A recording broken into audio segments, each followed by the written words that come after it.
It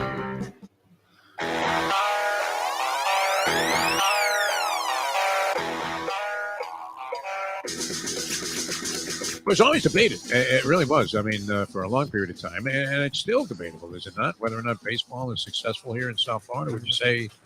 I mean, the only people so far that I think it's been really successful for were Laurie and Sampson. Yes. Who cashed in billions. Everybody else has left here kicking and screaming, have they not? The son-in-law and Pops, who, have went from buying Dayglow Jesus paintings to all of a sudden he's in the bidding at Southeast for a Van Gogh. Exactly. It's an original there, Jeff. Okay. The time. Wake up with Defo, joined by Lubie. Welcome to the Defo Show.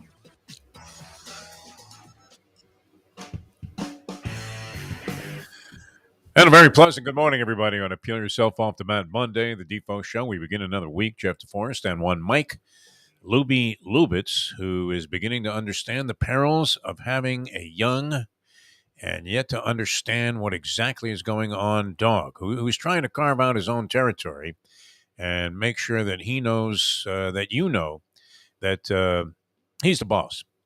And it seems like it's working out that way. Good to be with you. How are you, Lubie? You doing all right, kid? How was your weekend? The weekend was fine. Dog, what's up with the dog? He woke up, as we talked about at the end of last week. He's a good dog. He's not too bad. He doesn't really ruin anything. He just, when I'm up, he wants to be up. So I now have to do a walk every morning. So that's carving out 20 minutes of the morning. Yeah. That I usually use for other things. So I figured I'd get up earlier today and then it would even it out. No, he then, after I walked him for 20 minutes, decided to shit in the house. Oh, geez. So that was 5 to 10 minutes of cleaning. That can be a sign of good luck. Although it gets old quickly, I will say. After my two dogs took a shit in the house that one day, and Jersey Kyle did the extrapolation and came up with the brilliant deduction that it must be a sign from the gods of gambling that something that I've been talking about might be a factor, something that would be somewhat unique to me. And he realized that the horse Flemish Cap, since I'm often referencing the Perfect Storm movie in my many analogies, life to art and sports to art, that it was a sign that that horse was going to win. And they knocked the odds down from 15 to 1 to 2 to 1, which was heartening for me because I thought, wow, what a tremendous reach and impact this program really has. And sure enough, Flemish Cap jogged off. But I'm not sure there was really any connection there. Are you, Lubie? I mean, is it a good luck sign when your dog takes a dump in the house? I don't think so. Do you stoop over it with a little plastic bag, or do you just let it go like you would if he did it outside? Because you need a shovel with this dog, from what I understand, yes. No? I don't want to get too deeply into this. I'm not getting that specific, but no, exactly appetizing fare early in the morning. Guys are consuming their breakfast. Women are watching, and they have little children possibly watching the show, saying, "Hey, this is a pretty good sports show." What do you think? It's a rough go. What do you do? You can't hit the dog. I mean, what do you do? No, it's fine. For the most part, he's been going outside, so this isn't a usual occurrence. It's just all right. I've gotten used to these really long walks in the morning, and when it's a work day, I can't do 30 to 40 minutes of a walk. So we'll have to figure it out. We will. Okay. He's a good pup, but it is what it is. So sorry for being late. Sorry for you now all memorizing that open. You'll have a new one tomorrow.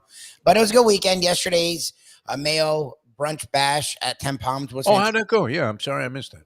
Then we had like 30-something people there. We had a nice crowd. Wow. Yeah. I got to meet the lovely Valerie, and good for Mayo.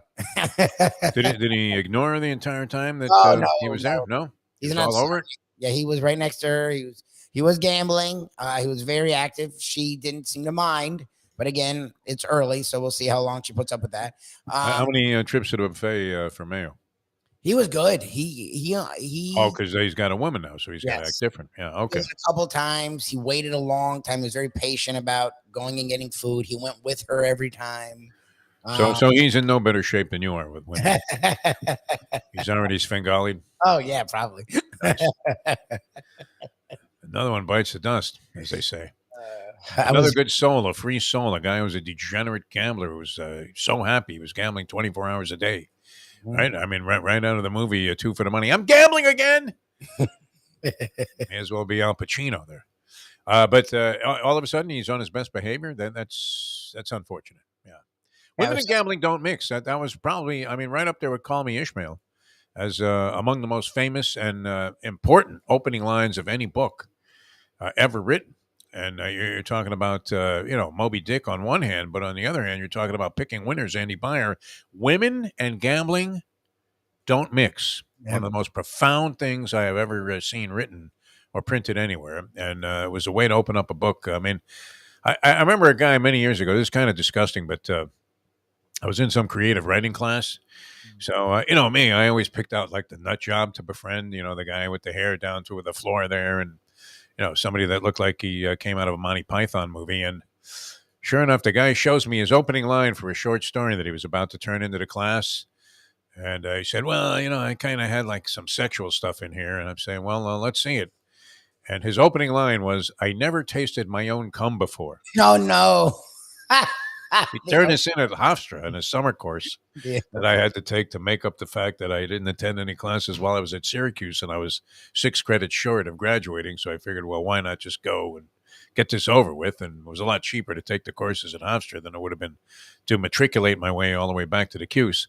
But that was it. Opening line. That was kind of a shocker for an opening line. No, I have never tasted my own cum before. That's a shocker for anybody. Imagine the teacher reading that. I don't know. Maybe she got off on it. I'm not sure. Call Me Ishmael. Women and gambling don't mix. I never tasted my own cum before. Those are our big 3 literary contributions in terms of historic opening lines of creative works. All right. So you had this good time. How'd you make out? Did you do any gambling? Lovely Shirley was there. What happened? The Ken Man came. He did okay. His friend Gia and her family came. Her niece and nephew hit their 2 races, so they're fucked forever. Wow. Niece literally hit Cindy Lou Who, and I think it was the 2nd or 3rd race of Gulfstream. And then a monster. That was a 10-1. That was a 10-1 long shot.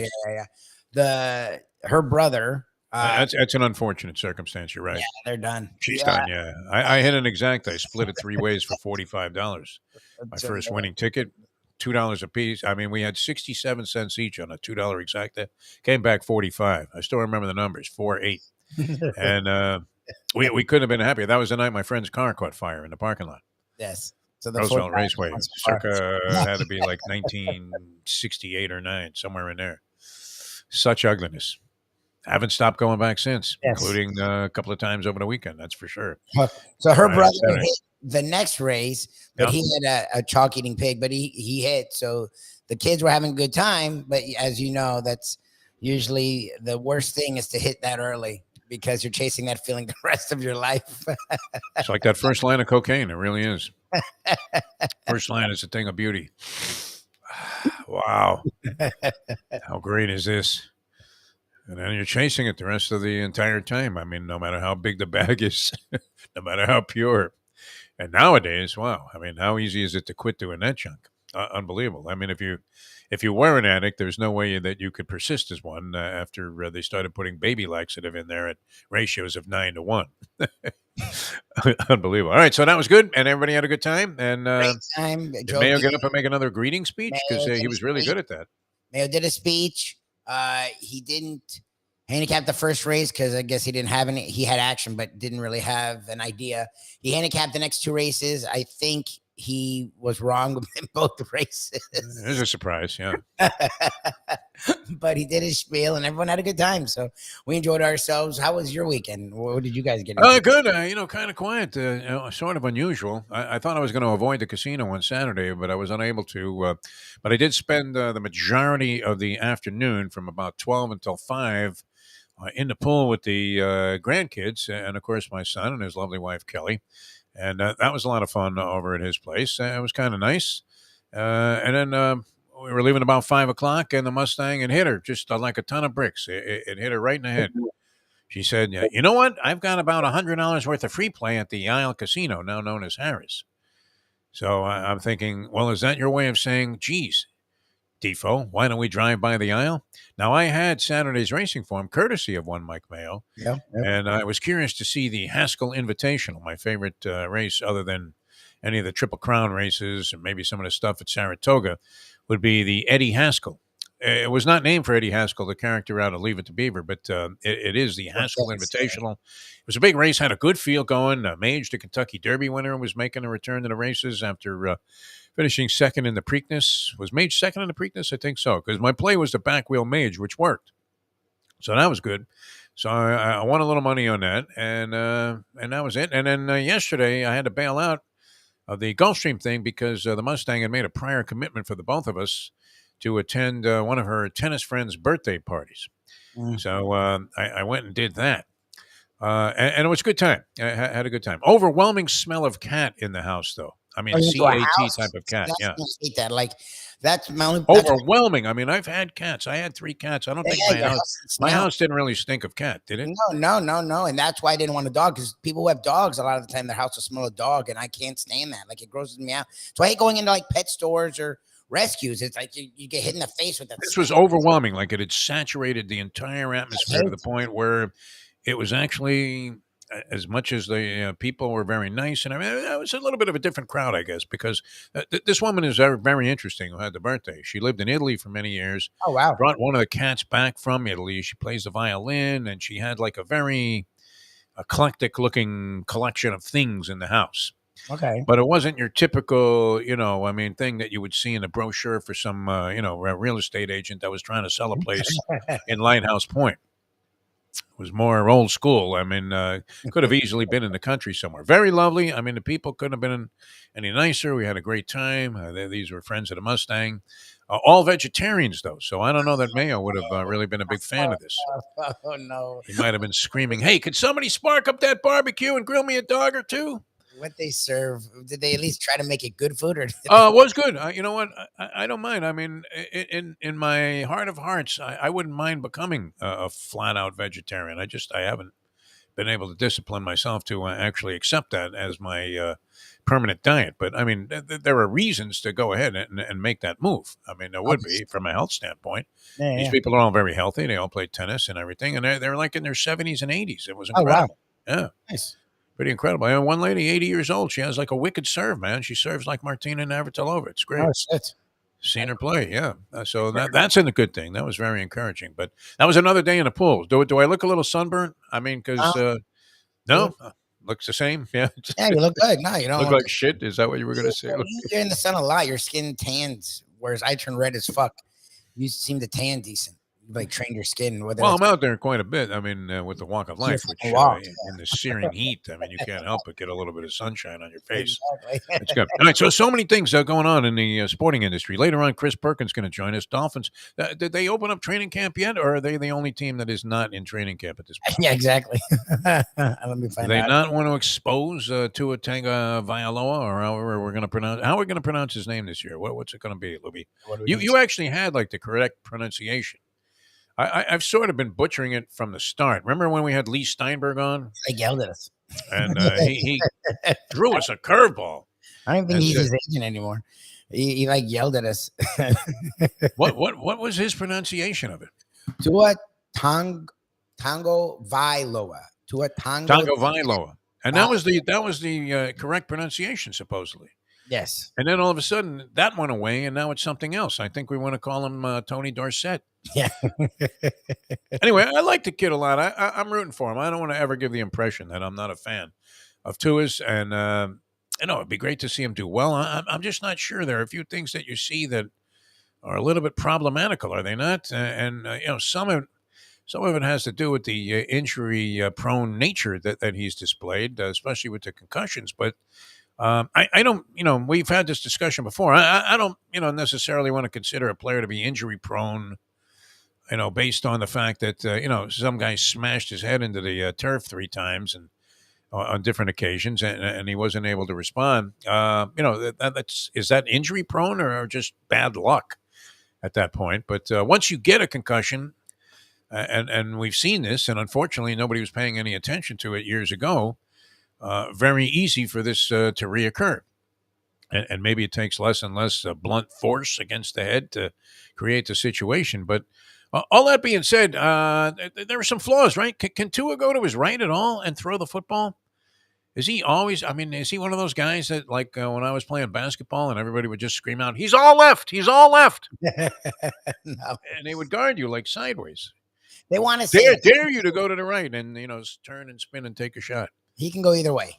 He can throw across his body. Look, you never want a quarterback throwing across his body. Do we ever see him succeeding, making plays going right? We do. He'll go both ways. The guy, he can do all those things. His issue is staying healthy.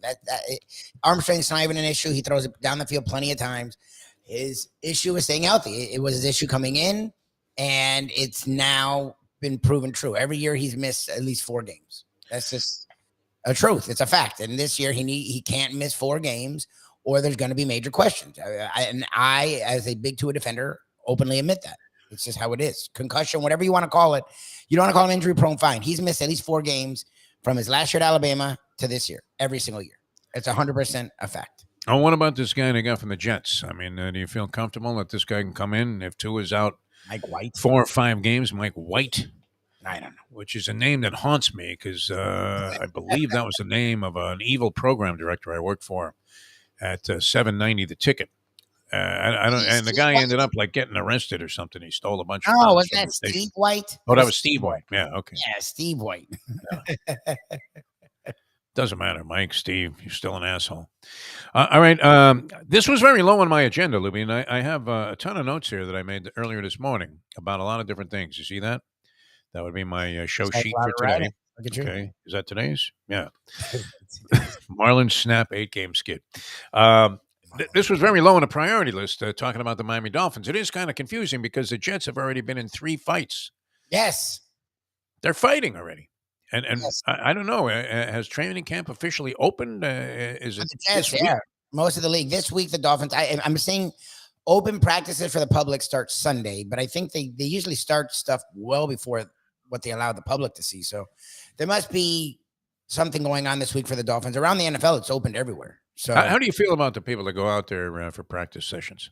When I was it's one thing you take the kids out there because they're probably never going to get a chance to see a game. It's prohibitive with the cost, and you roll them out there. I can understand that. It's 1,000 degrees outside. It's so fucking hot.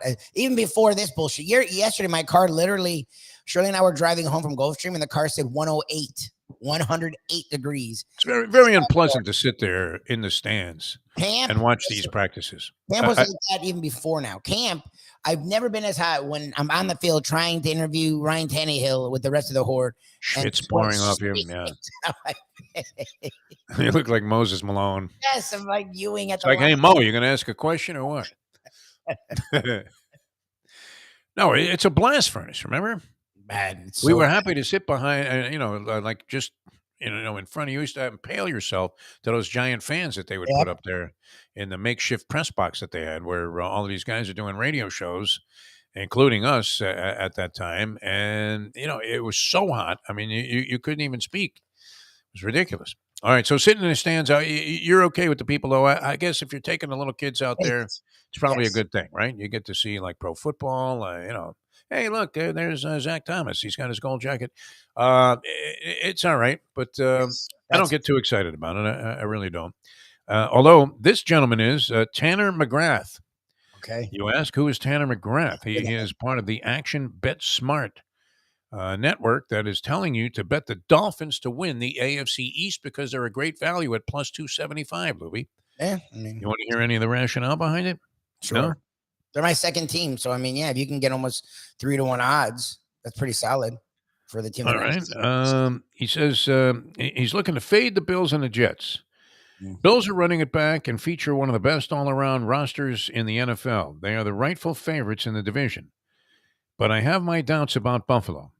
The Bills lost Tremaine Edmonds in the offseason, creating a weakness at middle linebacker. Yep. Head coach Sean McDermott plans to take over defensive play calling duties, which gives me pause. Wow, what's up with that? Not a good idea? No, that's not good. The offensive line is a liability. They lost guard Roger Saffold and replaced him with Connor McGovern, which can't be an upgrade. No. McGovern finished 66th of 77 guards in Pro Football's player grades last year. Jesus. Okay, they got a schmink there. Per Warren Sharp, the Bills allowed a 44% pressure rate in last season's playoffs, and now face a schedule of opposing pass rushers that's top 5 in difficulty. Also, the Bills' schedule is especially brutal. All right, let me get to the Dolphin stuff here because we don't care about the Bills, do we? All right. Too many question marks around the Jets was his synopsis on that. Yep. Too many question marks. Look like shit, and I get it. It's only the first week, and it's camp, so you take nothing from it. If he had looked great, I would have said the same thing. But Jets fans are not happy. He's looked like what with Aaron Rodgers? He looked like utter garbage. He's looked bad. People have asked him sack. So maybe he doesn't give a shit. All this partying was just, a celebration of getting out of Green Bay. But the truth is, guy doesn't care about playing anymore. I don't know. Let's not draw that conclusion just yet. Yeah. Mike Lubitz. All right, so that brings us to the Miami Dolphins, he says, who have a Super Bowl caliber roster. They do. Talent-wise, they're as talented as anyone in the NFL. They significantly improved their defense by trading for Jalen Ramsey and hiring Vic Fangio as the coordinator. Is Fangio going to be the most overrated coach in the history of South Florida? He shouldn't be. Fangio comes in here. We thought Adam Gase was going to do great, right? The quarterback whisperer. Shh. The whisperer. He's speaking. Trouble was, while he was not whispering, he was shouting ridiculously bad instructions to his quarterback and ruining Ryan Tannehill. Pretty much. Great. They have an elite receiver duo in Tyreek Hill and Jalen Waddle. I don't think anybody would argue that. No. And their head coach, Mike McDaniel, is the brightest young offensive mind in the NFL. Did you see that last year, Lubie? I mean, is that a fair conclusion? I'm not sure that I saw that. Did you? There were times, but the problem... The brightest offensive mind in the National Football League, Mike McDaniel. There were times. Look, they almost beat the Bills in Buffalo with a guy. Yeah, that's true. I mean, a lot of people wanted him to be good, but he wasn't. He's not even a backup in the NFL. Their seventh, Skylar Thompson. So he's an interesting offensive mind. The problem is he's got to learn the thing with analytics and all that bullshit. Where as much as you fall in love with the pass, if your running game is going well and you have a lead or you're close to a lead, keep running the fucking football. And that's something that he struggled with the entire season. So look, they brought back Wilson Jr. They brought back Mostert. They're flirting with Cook. They brought in the A-Chain kid, who is one of the fastest guys already in the NFL. You're hoping that he's going to go back to a lot of stuff he did with the Niners, where running is a staple. That is how you keep Tua upright. That is how you save your shitty offensive line by running the fucking football. And that's his issue. Is he actually is pretty bright as an offensive mind. The problem is he does the Mike Martz thing, where he gets in his own goddamn way, where he gets, like you say, too cute.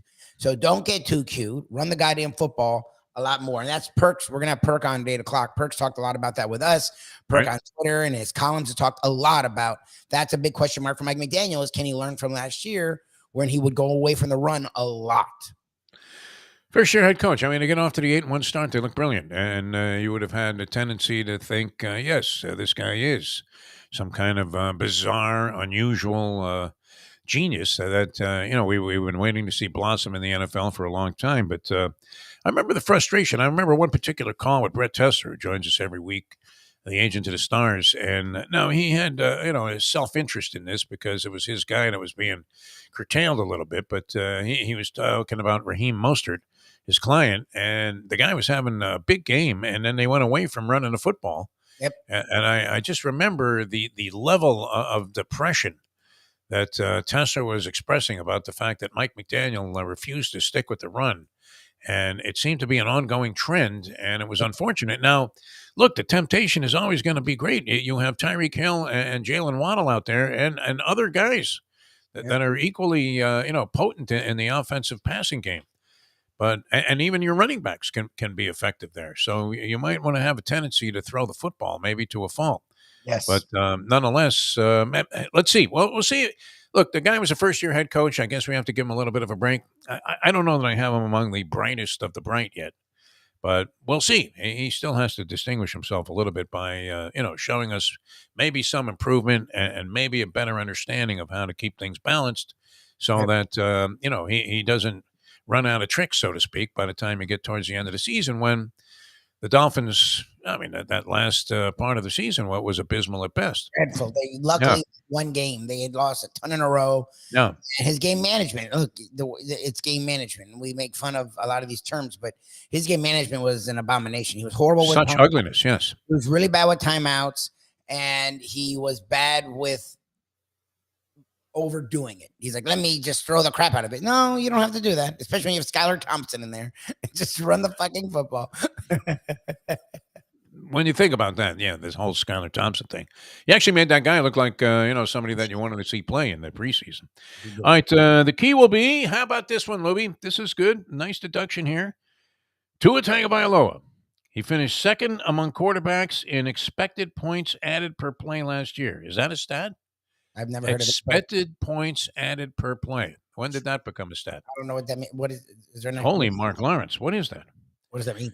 Only behind Patrick Mahomes. So he's mentioned in the same breath in a positive category as the great Patrick Mahomes, who I still can't get over that. You know, you can visualize certain things that happen in your life and incidents where you were just, I don't know if I certainly wasn't appalled by this because it was just an opinion, but I remember my brother's friend met me at the Funky Biscuit. He was sitting at the table next to me, and he introduced me to a guy. And of course, me being Mr. Sportscaster, as I was being introduced to this person that I didn't know by my brother's friend Tim, and the guy felt obliged, just like you do if you meet a doctor, to ask a health question, to ask me a sports question. So, I don't mind that, right? I've been doing this a long time, and that's fine. And so he says, hey, what do you think about Patrick Mahomes? And I said, I think he's great. And the guy looked at me like I was out of my fucking mind and said, great, what do you think? He's the most overrated guy. And he went off on this long thing, and I was thinking, hey, thanks for the introduction there, Tim. Now go fuck yourself. I don't ever want to talk to this guy again. Overrated. The guy thought that Mahomes was terrible. He went on, of course, to win the Super Bowl. But what do you mean? He's the best quarterback in the NFL. While playing on one leg, like Chester from Gunsmoke. Unbelievable. Yeah, that's a word. All right, so he puts Tua in, I mean, statistically in some kind of category, even if you had to make up a stat, he's right there knocking on the door behind Patrick Mahomes in this category. Yes. I was a little afraid to bang on this table here with the sensitivity of this equipment. That one connection is a little bit, it's kind of like, when we twist the wires together and, you don't have anything, not even electrical tape to cover it up because you used it all on your girlfriend. All right, Patrick Mahomes, he puts him in that category. The Dolphins went 8-1 into his first 9 starts last year. Yes. The Dolphins are a juggernaut with their star quarterback under center. Do you believe that? Well, remember, a juggernaut with Tua even healthy. They started having injuries, and that's when everything went to shit. And even, yes, Tua played in some of those games they lost, but remember, they didn't have Armstead. They didn't have one of the other linemen. Their secondary, they had lost Brandon Jones, and they had lost the other. I think they lost Brandon Jones. They never had Byron Jones. So, all those injuries piled up, and that's why you had that, what's a 6-game losing streak or something like that, where they lost a ton in a row, and they were just playing like ass. All right, well, and then appreciate the angle of the story is just trying to find a way to justify betting on the Dolphins. Yeah, the Dolphins, at sure. plus 275 to win the division, not the Super Bowl or anything. I mean, I don't even have to win a playoff game. Just have to win the division over the Bills and the Jets. Did the Jets go the way of the Mets? I mean, look how disappointing the Mets season is this year. And everybody in the universe thought that, whoa, man, are you kidding me? When they were going to sign Carlos Correa before his physical turned up a little bit lame and he ended up back with the Twins, that was thought that this was overkill, that they didn't even need Correa. They already had assembled a roster that was World Series worthy. And it appears that they're going to be nowhere near that and unlikely to even make the postseason at this stage. You would say what? How much money would you bet on the Mets not to make the postseason right now, Lubie? Oh, God. Your entire bankroll? Even have a shot? I mean, how far back? They're not even. I mean, everybody, I guess, still has a shot, but it's not likely to happen, right? But you would have thought. I mean, just looking at it on paper, with the Jets, are they in the same boat, or do the Jets have to prove something to you first, even with Aaron Rodgers calling signals this year? It's funny though that they're already tearing down the newly acquired quarterback, Aaron Rodgers, first ballot Hall of Famer, and didn't appear to me to be a completely shot fighter last year by any stretch.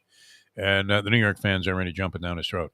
So the big question with everybody is, can Tua stay healthy? And the answer to that is what, Lubie? I don't know. I really don't know. I'm rooting for him. I defend him, but I don't know if he can stay on the field. I mean, he hasn't proven it. So it is a question mark. And anyone who thinks he can is full of shit. He hasn't. All right. I didn't even want to get into this, but Chris Perkins is going to get into that about 8 o'clock today. So the Dolphins opening up training camp, and according to this guy, well worth a play What's the guy's name again? Tanner McGrath. Well worth a play at plus 275 to win the AFC East. What is wrong with me, Louie? Why don't I see that happening? And I think that was a good point to bring up here. What is wrong with me, Louie? Yeah. Because what I'm about to bring up is not going to make people happy, especially some of the people that I am friendly with and familiar with in our listening audience and people that activate their thoughts on the chat line here on the show. And I'm thinking specifically of one Jim Q. Sarney, former, brilliant sports writer for the Fort Lauderdale, well, now the South Florida Sun Sentinel, and covered a lot of different things. Loves women's sports. I respect that. I may not be in the same camp there in terms of, preferring women's sports activities to the men's game. When it comes to certain sports, WNBA versus NBA, no contest. I'm not watching much WNBA. And the women's soccer game, the Women's World Cup. Now, the women's U.S. soccer team was light years ahead of the men's team in terms of recognition, in terms of accomplishment, in terms of, for whatever reason, I don't know, how has the game advanced so quickly for women in the United States of America when it wasn't our game to begin with?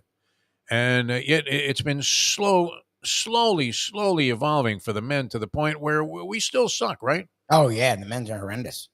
They didn't make How the is that? How did the women progress so fast, so quickly in this category, because while most the men are countries, terrible? Well, what would be the reason for that? most countries are sexist, and we allow our women to play sports where other countries don't. Like, Okay, that would be a good reason. Yeah. they finally caught on, like, oh, you can make money with women playing. Sure, we'll let them play now. Well, America had been doing that since the 70s, 80s. Yeah. And that's 100% why. It's not like the talents, there's more talent here. I mean, you see what is around the world. It's we let our women were playing sports with Title IX back into the 50s and 60s, and the women aren't in some countries today. It seemed like Title IX really took hold, in the mid 70s? What wasn't it, or late 70s? My whole life it was a thing, so I presumed it was the 60s and 70s. I just remember covering it, when, and I've mentioned this a few times. I was at the vaunted Fontana Herald News, a 5,000 circulation daily newspaper, which was really, I mean, you talk about a shithole town. That's what it was at the time.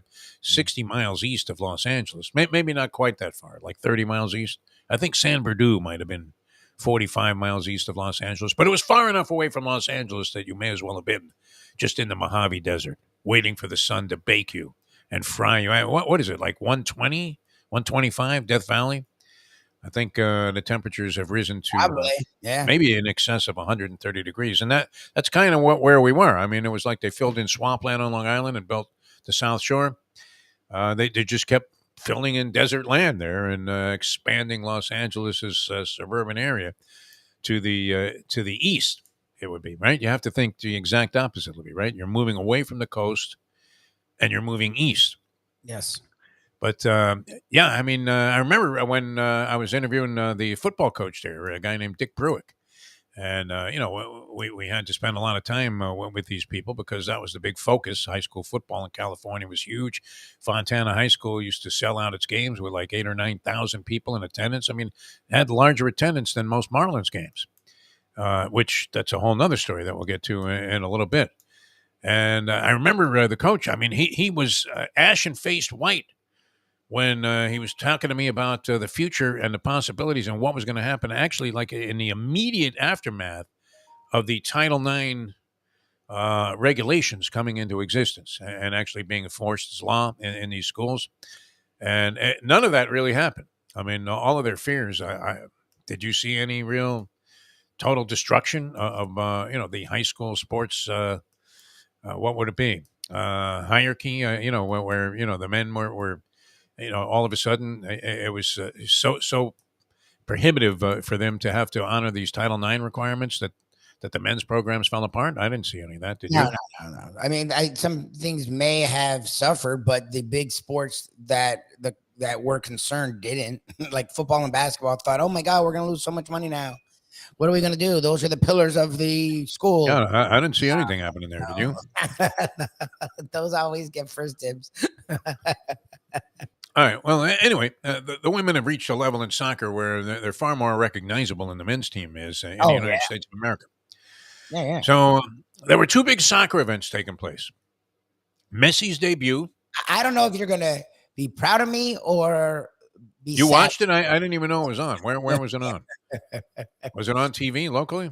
It was on Apple TV, the Okay, app. I don't have that, so A lot of people don't have it, but if you have an Apple phone, and there's other ways of getting it for free, as okay. my Not father-in-law, that I would go out of my way to search for this. I mean, if it was right in front of me, maybe I might well, watch they have a lot of good programs, so we watch it already. Ted Okay. Lasso is on Apple TV, so we already watch Apple TV. Had you So- ever watched an Air Miami CF No, game, no, any portion of it before? No, but fuck, having watched it, had I ever tried to watch it? No. Yeah. But Sarni had said that I heard a report somewhere that you would have to have the package to watch MLS games, like a special package. And I'm like, we're not buying this to a package. So the game was on, and for some reason, Shirley's not into any sports, but she played soccer in high school. She likes soccer, and she knows who Messi is. So it pops up, and I'm like, oh, fuck, you need to have the package. And it was only like $30 for the rest of the season. Like, Oh, you bought it? Oh, my God. Lubie. So You I'm bought the like, rest of the $30. season package? Well, if it's something, if it's a sport her and I can watch, we can never watch sports. Like, I have to watch alone. And But I mean, that's not sports. You're watching soccer, Lubie. well, it's not like you're watching Why soccer. don't you just get the NASCAR package? Oh, you did that before with your first wife. No, we didn't have the NASCAR package. Yeah, it supposedly was on either Univision or Telemundo, but I don't know if the most of the games aren't going to be. Like, Where was Phil Shane? He wasn't calling this game? Phil Shane? No. This is a special tournament. So the special tournament, I think, is free, but the MLS games, which will come in the next couple weeks, I can't wait to see those. Can I come over and watch with you? I don't I don't want to mess with you and Shirley. No, you can come over. Yeah.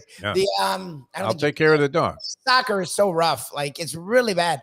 It's But the dumbest fucking game I've ever seen. That not wasn't gonna going to lie. be my point. When Messi's out there and you can get to it, and I'll let you do whatever you're going to do. But we did pay for it. We did watch the game, and I'm not going to lie, we got sucked in. I only saw, after the fact. I saw on a crawl that the team had won and that Messi had scored in the 90th minute. So, I didn't know the circumstances, and then I saw the shot. Yeah, that was great. But, who has the balls to knock Messi to the ground like that, right? Well, what are these guys, kidding? They're not MLS guys, so they don't have the vested interest in keeping Messi on his feet. So if somebody blasts him in the jaw with an elbow, that's okay. All right, so it was one of the few times that I saw an incident where I said, okay, that was legitimate that they called for the free kick. Not a penalty shot, but a free kick in that spot. They were allowed to block it. They were there. And he had flopped a couple times before that, and they gave him nothing. Like the World Cup, he would have gotten a penalty kick. These refs were like, listen, buddy. Yeah. Like he would just they were paid off to make sure Messi didn't score. They probably had the under on a half a goal. So Outside of betting on this game, I mean, of what interest was it overall? I don't know. The ending was pretty cool. I'm not gonna lie. I don't watch enough soccer to have seen that. You couldn't have asked for more of a storybook thing. David Beckham was speaking of never tasting his own cum before. I mean, he had an orgasm right there. He was literally teary-eyed. He was out of his mind. It's great. David Beckham moved to tears. Okay, that's great. So you have this stinking last place team, and they're playing a game that doesn't count, right, in the standings? Yeah, this was some special tournament that they set up. Yeah. I think even Prince Harry might have rolled out the first ball. I mean, that's how bizarre this thing was. Well, people that were there, LeBron was there, Kim Kardashian was there, like all these celebrities from around the world were there, and it was like, Mustang's still mad at me that we didn't buy season tickets when the chance existed there. I think you could have bought season tickets for $1,000 a copy. Probably.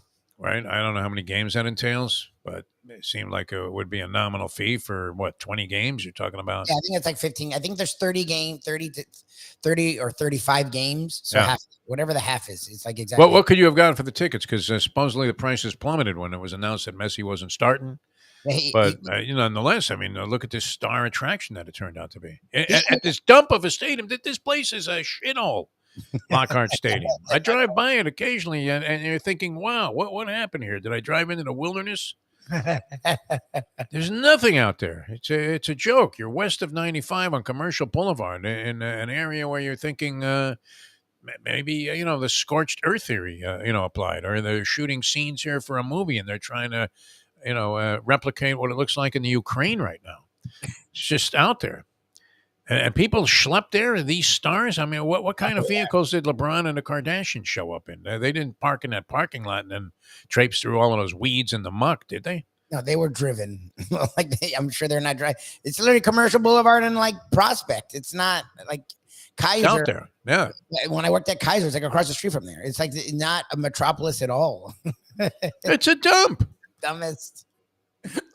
Nobody wants to play there. I mean, that's the only reason that this team is able to play there because nobody else wants any part of it. No, no one plays there. High school kids don't even want to play there anymore.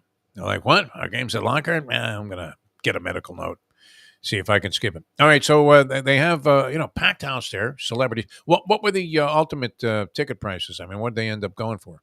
Could I have made a score if I had bought these season tickets? I mean, if you got to look, like Greek said Friday, there when they got up to thousands, I'm sure people did buy them at that price. Like I'm sure people bought them at that. So I could have paid for my season tickets, still had a full book left, and sold these tickets off, maybe even to LeBron outside the stadium there. Like I don't know if these are in the season ticket. Remember, these were extra tickets. Oh, that's right. They had restrictions on it and all kinds of stuff. Well, and this was also an extra tournament, right? So an extra tournament doesn't necessarily mean it's going to be in season tickets. Okay. All right. So far, the staying is ill-advised in her anger because I don't. She immediately started giving me shit, saying, "Hey, see, we should have done that. You had to go gamble instead." Right? It always comes up to gambling, but of course. I'm having a rough year at 72 so far. Although I managed to kind of escape a couple of weekend sessions without being, too damaged financially. All right, so that was a big deal. I didn't see much of that. I really don't. It was great, I guess. Cinderella type story with Messi getting out on the field, and he came into the game after it had already started. So that was wildly anticipated. People are going nuts. And then he makes, like you would have to say, by any standard of sport, if you can accept that soccer is an actual sport, makes what would be considered to be a very good play. I mean, that was nicely done. The way he kicked the ball, he had to get it over everybody's head there. I love when they stand there about 10 feet away, like Gary Gilmore facing a firing squad in Utah, and they all put their hands over their crotch. Yes. Oh, yeah, for sure. As you're defending that. You want to make sure you don't get kicked in the balls. Yeah, you don't get hit in the balls. That's the first thing. It looks so funny. I mean, this is the dumbest fucking game I've ever seen. And the reason I came to this conclusion again for the millionth time, as much as I've tried to embrace it, I'm sorry, Jim. I really am. I love you. I think he's a great guy, Jim Sarney. I like the fact that he gets honest about certain things, don't you? I mean, maybe some of it to the point of being so obscure that you're saying, come on, Jim, snap out of it. This is a mainstream streaming program here, audio and visual, extravaganza. We can't be sitting there talking about junior varsity women's water polo. No. Which isn't there some World Cup tournament going on in that? I think I was watching a couple of seconds of it as I was flipping channels trying to find this absurd soccer game. What a stupid sport. Nothing happens, Lubie. That game against Vietnam was an atrocity. I didn't watch that at all. But what's interesting. Atrocity. I mean, 28 shots to 0. The Vietnamese had no shots on goal in the entire game. God, really? None. 0. Big round number, right? What does this goaltender do? She could have not been there. They never had a shot on goal. It didn't matter. She didn't have to stop anything, Louie. Nothing. The only activity by the goalie, who was very intense, the U.S. goalie. I don't know. She's, I guess, going to get tested by some of these other teams later on in the tournament. But, wow. I mean, what a way to start. Could you have started with a team that was any lower on the mat? That had to be Vietnam's first entrance into any kind of international competition. No? Like as Sarney was saying last week, they opened up the number of teams into the Women's World Cup. That's why Vietnam got in. They've never been in the World Cup before. Vietnam. Well, maybe they, I mean, nothing against the country, but, maybe they shouldn't be in there again. And all I saw, this is maybe why this particular game haunted me so much, Louis. It was disgusting. I saw 3 blackjack dealers that had wiped me out in Las Vegas in the stands, rooting for their daughters. There was Fu from Cambodia. She was there. Oh, I mean, all of them, all of the coolers were there. And these Vietnamese are running around. They have no chance in this game. They only lose 3-0. And I'm watching going, this is like ridiculous. What a purposeless game this is. The goals, I mean, do we have to go through all the usual stuff? I mean, do the usual jokes apply here, Lubie? What do you think? No? You're They're, sick of them too. they're massive, But pygmy. why is it that nobody? This is like being in the Republican Party, isn't it? Where nobody has the balls to say, "How is this fucking criminal running for president?" And that's our number one guy. I can represent these same ideological ideas, and you know what? I'm not an asshole like Donald Trump. So why don't you Yes. vote for me? It's just weird that they're running against him, but they won't criticize him. It's Well, like, nothing. Oh well, geez, they should leave poor Donnie alone. why are you running against him? Like, if he's so amazing, If he's so great, why don't you support him there, Ronnie boy? Huh? that's my thing. They are running against him, but they know they're gonna lose, so they want to be in his good graces so he doesn't ruin. Like, fuck that guy. Do you have to Who's that guy? forewarn your children, like in this case, my grandchildren, and say, hey, listen, when they get to the part about slavery being a benefit to those guys, just tune that out. No. What kind of... Even some of the people that have left him alone were like, wow.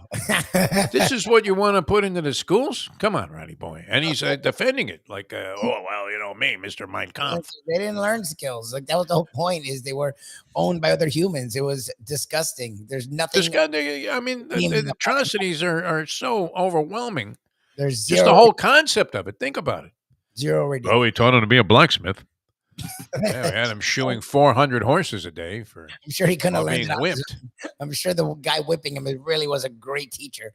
Shut the fuck up, you idiot. It isn't like Mr. Hazel teaching you in shop. What are you talking about? It's so weird. What a weird. This is where we're at. And it's But I mean, as much as these Republicans don't have the guts to come out and say, hey, first of all, the Trumpster, whoosh, he's off the table, man. I mean, the guy's got too much dirt. And, Ronnie boy is out of his mind. So let's move to the next guy. Find someone. Or at least somebody come out and say something about it. But nobody has the balls to say that soccer is really the dumbest game that has ever been devised. Of all the, and I kind of like any sort of competition. I don't know. You're like that too, Libby, right? You're super competitive in that way. I don't know that I'm as competitive. I mean, I probably don't care about losing as much as I don't know that I ever cared about it. I wasn't one of those people that cried after a loss. Because I felt like, okay, I mean, I enjoyed playing, right? That's part of it. It's not like you're just out there for the fun. Naturally, winning is the motivation. But if you lose and the game's over, what are you going to do? You're going to blow your brains out? I don't know. It doesn't seem like that's necessarily, the desired outcome of participating in sports, right? You congratulate the winner. You say, hey, I'm going to do better next time, whatever. But this game, I mean, it's so stupid. Oh, you missed it. You would have been pissed. Messi and Busquets, the two guys that came on that have played, it was night and day when they got on the field. The problem is 3 different times where they made great plays, this fucking offside rule. Yeah, I saw that. Yeah. And I get it. Hockey has it too, but it's rare that it comes into play in hockey. I know in the Panthers playoffs, there was a couple times both teams, the Panthers and the other team, got fucked by an offside. But I watched the entire playoffs. I watched every Panther game. Outside of those 2 times, I don't remember it really coming into play on an actual goal. 3 different times in like a 10-minute span. Yeah, even when you score, you can't score. They made great plays to a guy who was cutting open to the court. I guess it's hard for me as a guy who played football and basketball my whole life. If you get past your dude, that's the goal. You're going to wait for this guy to catch up to you so you're onside? What kind of garbage? Why am I waiting? Dumbest fucking game I've ever seen. I mean, from concept all the way through. Rules, the way it's decided, and back and forth doing nothing. I mean, for hours. 90 minutes of just pure, unadulterated chaos. And no matter how hard I try, I've watched it 1,000,000 times now. And I wouldn't say 1,000,000, but enough. You watch that. Then I'm looking, I'm going, this game is just flat out stupid. Conceptually, the way it's contested, I mean, and no athlete worth, I mean, obviously these guys have made a fortune playing, but it just shows you how fucked up the world is that this is the most popular game in the universe. It's dumb. How come nobody, I mean, is everybody just, I'm afraid Trump's going to win because everybody's got that same Republican mentality. We just don't want to come out and say that the game sucks. I mean, we do. We say it a lot. But I mean, please, somebody help me out there. I remember having these conversations many times, and I have great respect for these people, right? I mean, guys like Ray Hudson, Thomas Rongan, who's doing the color analysis on the radio calls of the game, which, I love Thomas, but who's listening to radio an soccer. Inter Miami CF game on the radio, even with Messi? Right? Are you listening to that on the radio going, wow, it's really easy to follow this action? Off his head and back out to midfield. There's another one. Oh, that one went off his knee. It's just the dumbest game I've ever seen. I don't get it. Cornhole makes more sense to me. It really does. See, I don't mind. I don't despise soccer. The level I'd be more inclined to play pickleball at this stage than get involved. Would you ever play it? Go out there, just grab a ball. Soccer. I played soccer growing up for a lot of years, and then I did do pick. And what were you, a midfielder? I played defense a lot. It's funny. I don't have asthma, but if I ran long distances, I would get weirdly winded. I was in good shape and I was thin as fuck, but it was a weird thing. So I played. Because you're doing all this meaningless running. Meaningless. It's the myth of the Sisyphus. You push this rock all the way up the hill, and then whoa, what happened, man? A tuft of wind is blown his shot slightly offline. Like Shirley, so it was 0-0, and Shirley's like, they're getting it. Like, yes, the other team was clearly playing better. The game should have been won by 20 goals by the U.S. Oh, yeah. I'm not talking about it was a mismatch. Shirley didn't give a shit. For some reason, she didn't care. Like I've been telling Cerny, my wife, the woman, the feminist, didn't give a shit about the women's soccer. She cared about the Fakakta Messi game that meant way less. Yeah. But the Inter Miami team, she's like, they're getting their ass handed to them. And I'm like, it's 0-0. Aren't you watching this? Of course it's 0-0. Aren't you watching this? I'm like, yeah, it's 0-0. What do you? She's like, but look at how it is. Look at the domination. I'm like, but it's 0-0. How can you dominate? Seamus McLupitz coming up with the right analysis there. Very sharp. We have to run. Nobody has the balls to say this, so we'll say it, man. Soccer sucks. It's just a stupid game. If you want to like it, that's fine. Look, I like a lot of dumb shit also, but the more I watch it, the more I'm convinced this is the dumbest game ever conceived by anybody. I don't even know that I want to allude to the fact that I still believe very, very, very much so that it was devised by a primitive society. They were kicking skulls around, and it was a primitive mutant society that had no arms. See, the funny thing is we have enough sports with the arms. I don't mind that critique you have of it. I would just want to get rid of offsides. I think you'd get like 10 to 8 games. And you need to make the field half the distance that it is lengthwise, and maybe shorten, the width as well. You need to expand the goal to the entire length of the baseline and raise it another 10 feet. People just going from half. I want it to look like the net behind home plate at Fenway. It's like Steph, like they just backing it up from halfway, and it's like normal. I want it to look like the net at Top Golf, right? I could hit one out to right field here. Louie, watch this. We have to run because we have Chris Perkins standing by, and that's going to be great. So how do we do that? We ended up talking about nothing for an hour here again, Louie. This is a disturbing trend on this show. I didn't even get to the British Open, or the Open. Oh, stupid. Which was it was kind of interesting. It's Brian Harman. The way he hung on. But who had that guy? But who had that guy? No one had that guy. Somebody did, because the pool was taken down by somebody with 27 under. I guess you could have had, the 4 guys that finished in second, and you would have been okay. Well, you're going to come up with Sepp Straka? That's the thing. Even the people Jason Day, is he not a shot fighter? He's coming around. John Rahm came out of nowhere after the first couple of rounds. But look, if the turn, yes, if you had your thing, then yes, it could have been interesting because Fleetwood was still around the top, and you had McIlroy and Rahm. Fine, Rahm exploded there on Saturday with a 63. You were just betting it to win. Harmon, who the fuck had Harmon? We named a lot of players. I'd never heard. Somebody cashed. Somebody always cashes somewhere. I don't think everybody gets shut out. You think the bookies just swept the board with that one? Oh yeah, they had a good time. That'd make a fortune, though. Think about that. All of the money that went up in smoke on Scotty Scheffler, on your man, Brooks Koepka, the former FSU standout, who was like 14 over par or something. I think he was like 7 over when I saw him late in the final round. Made the cut, though. The Live Tour guys really spit the bit. Horrendous. Dustin Johnson, one of your picks and mine, to be in the money there at 30-1. Horrible. I don't even see. Missed the cut at like 13 over after 2 rounds. He was out. Ricky Fowler didn't do anything. He was kind of flat there. I think he finished up even par somewhere in there. This guy just stayed steady after stumbling in both the early portions of the third and the fourth rounds. It looked like he was going to come back to the pack there. He went from 12 under to 10 under. I don't think he ever got below 10 under or above, I guess it would be. And he would bounce back quickly and ended up, I think, shot just one under par for the last two rounds combined and still won by 6 shots. Pretty impressive there. Brian Harman, 36 years old, 5'7", 150 pounds, Libby. Yeah, so gotta love that, right? The little guy comes through. Made his PGA debut at 17. Wow. And then, he's a righty and everything else except golf. And he has a weird waggle that he does 100 times. Who did that? Mike Weir had a weird waggle, but he didn't do it 100 times like that. Who else had that kind of approach where, he kept waggling and waggling and waggling and waggling and waggling, and then finally would hit the ball, and you're screaming, hit it already!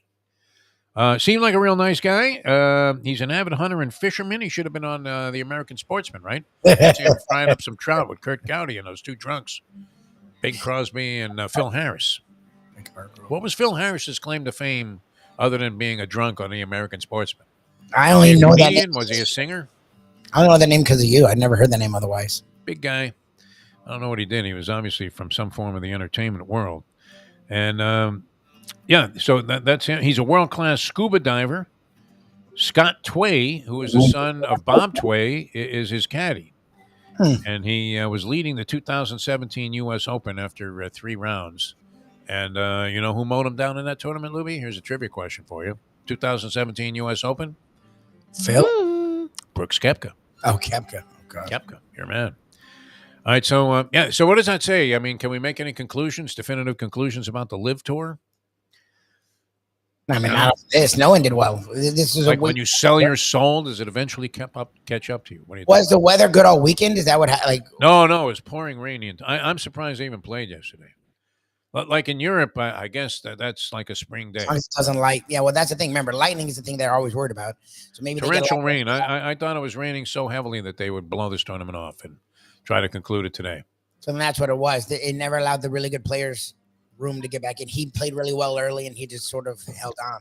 But they shot the decent scores in this rain, which was surprising. I mean, there were guys 3-4 under, which was a good round in this tournament. The course itself, it was very depressing early on, where you had the guys kite surfing in the background. You're seeing cruise ships go by. You're like, what the hell is this, man?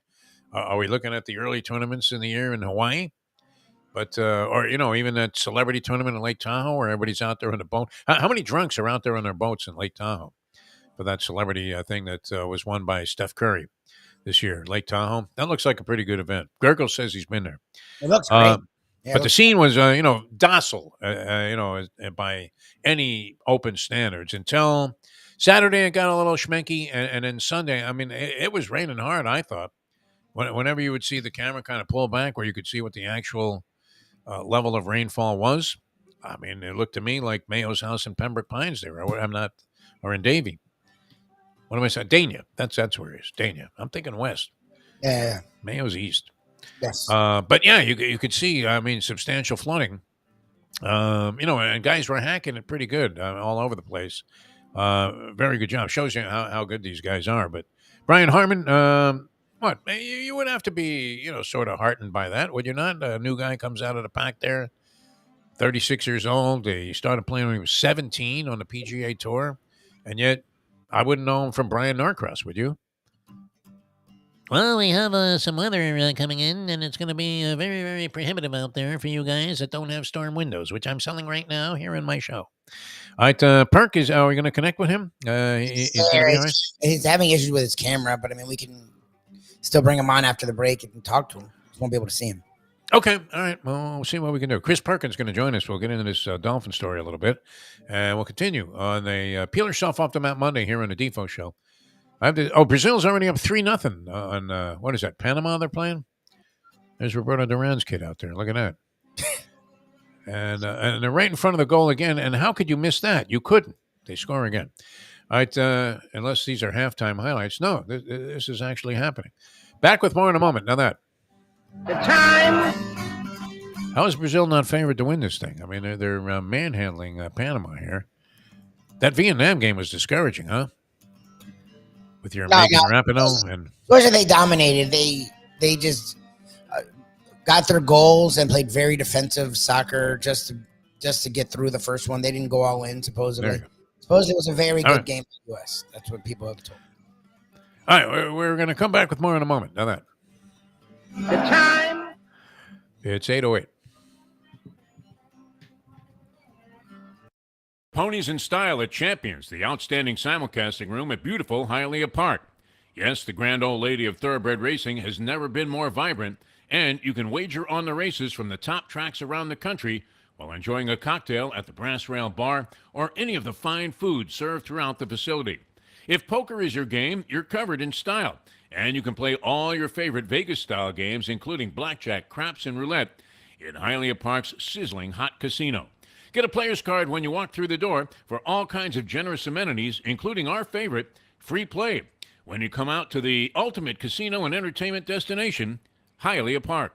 These days, we're all looking for comfort anywhere we can find it. Thank goodness for Landlubbers Raw Bar and Grill in Plantation, because they are making sure you are as comfortable as possible. First of all, they're not only open for delivery and pickup. All you have to do is go to landlubbersbarandgrill.com for both pickup and free delivery. You're going to have the best wings in the world. You're going to have a great burger. You're going to have their amazing soups. Again, Landlubbers, Raw Bar, and Grill. It's nice and easy. Just go to landlubbersbarandgrill.com for both your pickup and free delivery. Thank goodness for Landlubbers for making you always feel right at home. Are you looking to buy your first home? Have you been turned down for a loan? Do you need to refinance or get money out of your home? Call Michael Kodsey, CEO of Choice Mortgage. He's been helping the South Florida community get mortgages for 30 years. Hi, this is Michael Kotsey, CEO of Choice Mortgage. We have the most competitive fixed rates in the market. Call me 24/7, 561-441-2730. And remember, I don't just work banking hours. To make the right choice for your home, call Choice Mortgage today. Don't gamble in anger. She hit the daily. Very calm. Think it through. If you need a little gamble in help, don't anger. gamble in anger. It I never works. get a panicked phone call, and he says, "Do you have any extra cash?" I go, "Yeah, I brought money with me to Atlantic City." He goes, "Well, I can't get any more out of the card because the Oh, well, Mustang shut went up, wild and emptied the daily allotment of cash." Double nickels, man. She went for a nickel on her card and a nickel on mine. The best way to kick off your day is with Defo plus Lubie. We now return to the Defo Show.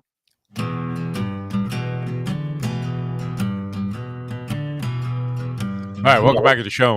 Peeling yourself off the Mount Monday. And gambling for two is not exactly like ordering Chateaubriand, my friend.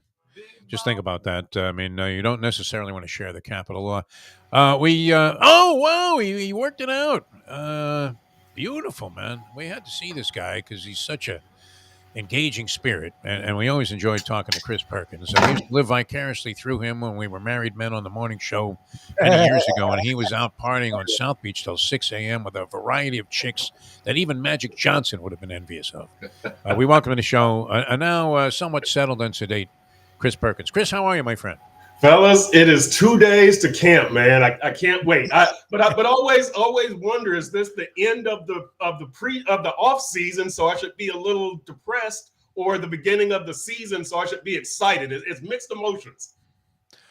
Well, there's this anticipation. I remember this having been obligated to cover many opening days of training camp. Usually, schwitzing my brains out. As we said, I'm not sure who schwitz more, me or Patrick Ewing.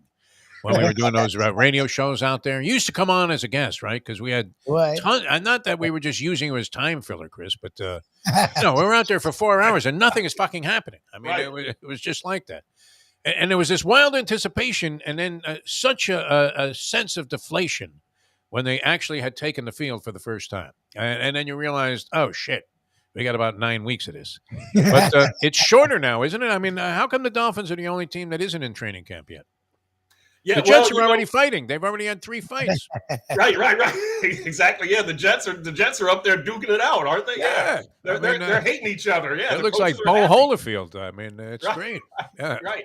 Yeah, so the Dolphins, I think it's like 5 weeks of camp is what I think it is. But you're right, you're all excited. Like on Wednesday, yeah, we're finally back out there, Yeah. and then after like 30 minutes, it's like, yeah, we got 6 weeks of this stuff before a game counts. Right. We're gonna be watching Where's Joe 4th and Philbin? I need 15 some guys quotes. for the next 3 weeks. Yeah. All right. I mean, there's anticipation naturally. I was just reading some of the details from this guy that had outlined his feeling that the Dolphins were a good bet at plus 275 to win the AFC East. Ooh. He said he was fading the Bills and also the Jets, that expectations for the Jets were too high and that the Bills had shown signs of weakness and maybe were weakened a little bit more in the offseason with a couple of people that left and they weren't able to find really, somewhat parallel replacements. What do you think about that? Is this man crazy? Are the Dolphins in there with a real shot to win the AFC East with those two teams in the division? I think the Dolphins have a shot. The big thing is going to be, where is Buffalo? And that they lost Tremaine Edmonds, the linebacker, one of their top players. But they're going to have both of those safeties back all season, Micah Hyde and Jordan Poyer. So that's going to help that defense, recover from the Tremaine Edmonds loss, having both of those guys there the whole time. The thing with Buffalo to me is Josh Allen. He can keep both teams in the game at the same time. He's got this propensity to make mistakes down the stretch. So I think the Dolphins have a shot. But again, I keep going back to, this is a team that didn't win any games in December. Same with the Jets. The Dolphins lost 6 of their last 7. Yes. I think the Jets might have lost 7 of their last 8. But, the big difference is the Jets now have Aaron Rodgers. And the Dolphins, also have that is a huge difference. That's a big difference. And the Dolphins also have their other issues, right? They were, if I'm not mistaken, off the top of my head, I think they were tied for 4th in total penalties and maybe 3rd in penalty yards. So they've got to get that corrected. But I do think they have a shot at the AFC East. I think it's a bit of an outside shot at the AFC East title, though. All right. Look, you talked about the issues, and I'm sure we'll get to the rest of them, but the biggest issue is Tua staying healthy. I mean, that's really what it comes down to. The dude has not concussions, whatever you want to relate it to. Going back to his last year at Alabama, he's missed at least 4 games every single season, if not more. And that's just not going to do in this league, and that's not going to do if you're a franchise quarterback. I don't know about the jiu-jitsu stuff, but he has put on size, and it's not fat. Like, he's gotten bigger, he's gotten stronger. He looks like he's changed his body type to hopefully take some more of the hits. What are you hearing around the Dolphins with their confidence in him? What have you seen around them in their mini camps? Because it feels like he's talking more braggadocious. He's talking more like a leader. He's talking more like he really thinks the team could do some things. I, as a guy who's been a big Tua defender, am really curious. To me, this is a make or break year for him in this organization. Well, you know what? I don't know if it's make or break. I think you've got 2 years, Lubie, but I know what you're saying. I think, to me, I think you've got a 2-year window. This year, his 4th year of his rookie contract. Next year, the 5th year option. After that, Tua is going to start making $30 million a year, $30 million plus, which is going to restrict your ability to add players. So I think you've got this year and next year, but people are very optimistic about Tua. You talked about him putting on the weight. It's going to be his 2nd year full season under Mike McDaniel, Mr. Positivity, right? Yes. Mr. Participation Trophy, that everything is okay. Tua's doing great, right? We're not going to criticize. It's up with Tua, up with people. And so we'll see if this works. But I'll say this, Lubie, Tua staying healthy is very, very important. I think Mike McDaniel has got to improve as a play caller. I think that's most important. Again, the Dolphins last season against playoff teams were 2-6. They were 2-3 in games that Tua started and completed. So I'm not going to include the Cincinnati game in that, which he came out of.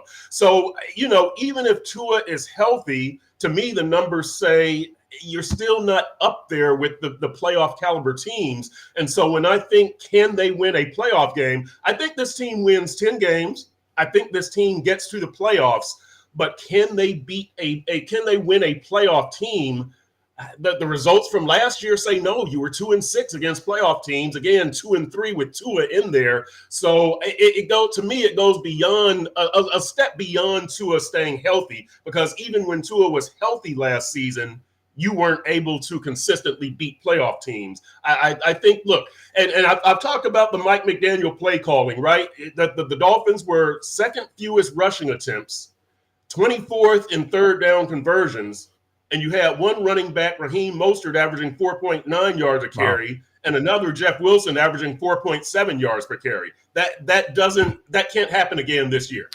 All right. Well, we were discussing this earlier when we were kind of dissecting this guy's thought process. A gentleman named Tanner McGrath, who writes for a degenerate gambling network, and was recommending this play.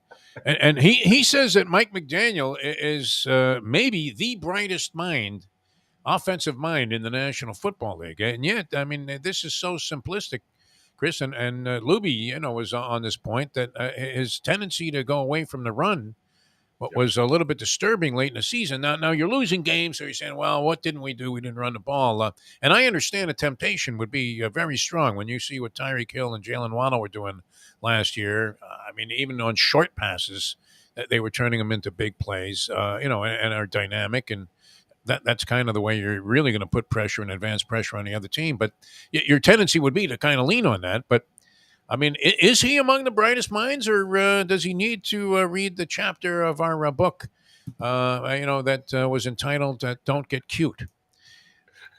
That's it. Or that chapter of Don't Fall in Love, because he is falling in love with Tyreek and Jalen Waddle. And yeah, you can understand it. Again, those dudes are money. Like, great. I mean, you throw a 7-yard pass to them, which is a very high completion percentage, and watch them run for another 12 or 14 yards, or you throw deep to them because they've outrun the coverage. I understand falling in love with that.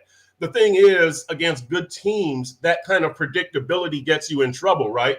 When they were 8-3, a 5-game winning streak, had scored 30 or more in 4 straight games. You go out to San Francisco, good team, 17 points. You go to the Chargers, good team, 17 points. And against the Chargers, again, 7 of those points came on a Tyreek Hill fumble return. Yep. So, your offense was caught being too predictable down the stretch. There were too many games. Look, you did score 29 against Buffalo. You did score 31 against Buffalo in the playoff game. But even in that playoff game where you scored 3 touchdowns, one of those touchdowns was a Zach Sealer fumble recovery for a touchdown. So you had an offense that I believe, if I'm not mistaken, in the last 7 games, I think the offense scored 3 touchdowns in a game once. And I think that was the New England game that they lost 23-21. So that's the problem with pass, Tyreek, Jalen. Good teams are going to figure that out, and you've got no tight end. You're not running the ball. You're too predictable. So McDaniel has got to diversify his play calling, even if it means that there are some times where it's a good passing situation. You've got to run to keep the defense honest, to give them something to think about, so they don't just load up on Tyreek and Jalen, and especially those two in the middle of the field where Tua tended to throw a lot. You sat in press boxes many, many times with the ink-stained wretches that comprise the industry, and wasn't uncommon for one guy to have like a stain on his shirt all the time. Right. I think it used to be Hank, actually. Used to have a stain on his shirt, a predominant number of times that I saw him. And there's no way to hide it, unfortunately. I mean, you could cover it up with a jacket every now and then, but then you're going to open up and next thing you know, wow, what is that big coffee stain on your shirt? You can't hide it. And it seems to me you can't hide this stain that is the right side of the Dolphins' offensive line. That in all these, glossy articles about how bright Mike McDaniel is, Tyreek Hill and Waddle and all this other stuff, and Mostert, the fastest guy in the league at the running back position.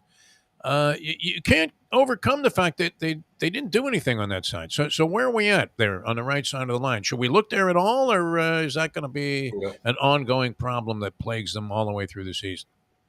I see Lubie shaking his head. That's where we're at. Yeah. I know, and Lubie, once again, how many years?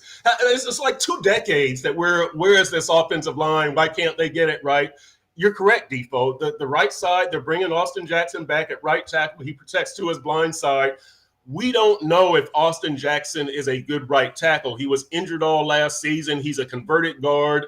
He's a first-round pick, but, look, we don't know. And if you want to go the whole offensive line, and let's open this up, we don't know about left guard with Liam Eichenberg, right? Again, this guy was a second-round pick, but you traded up, so you gave up a third-rounder to get him also. So you've got a first-round right tackle and a second round left guard. You don't know if those two are going to hold up. And then aside from that, Teron Armstead, your best offensive player or your best offensive lineman at left tackle and a Pro Bowler, this guy misses 5.5 games per season the last 7 years. And so now you've got to develop a competent backup. So that's a major concern, right? So you've got backup left tackle, starting left guard, starting right tackle as your concerns, and we'll see what happens. I can't make any promises about this offensive line. It's a constant weakness for them. Well, I mean, that's just it. You could have all of these so-called weapons and marvelous, offensive arsenal of power, and do nothing if your quarterback's running for his life, especially on the blind side there. I mean, holy Stevie Wonder, what are we talking about here? Throw the ball to where you're about to get clobbered. Interesting that was there a way for them to address it? Did they blow this? I mean, what's your thought on that, Chris Perkins? I kind of like what they've done here, because you've got so many resources that you've used to get, going back to getting Teron Armstead with that $75 million contract, and trading for Tyreek Hill, giving up a first rounder, and trading for Bradley Chubb, giving up a first rounder. Jalen Ramsey you had already. Yeah, you had already lost your first round pick this year because of the Tom Brady fiasco. So your resources are stretched thin. Let's see if they're going to pursue Dalvin Cook.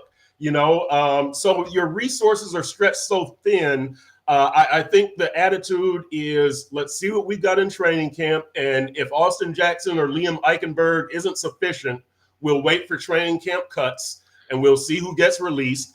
But I think the wise thing that the Dolphins are doing, and we saw this last year, is they don't just look at player acquisition as you've got free agency and you've got the draft, and after that you're stuck with who you're stuck with. They take it up to the trade deadline, which this year is October 31st. Last year was November 1st. And we saw last year they got Jeff Wilson, the running back, and Bradley Chubb, the edge rusher, and you still got them for 8 regular season games and then the playoffs. So I know it's not easy to say just trust the Dolphins administration, right? Because what have they done to earn our trust?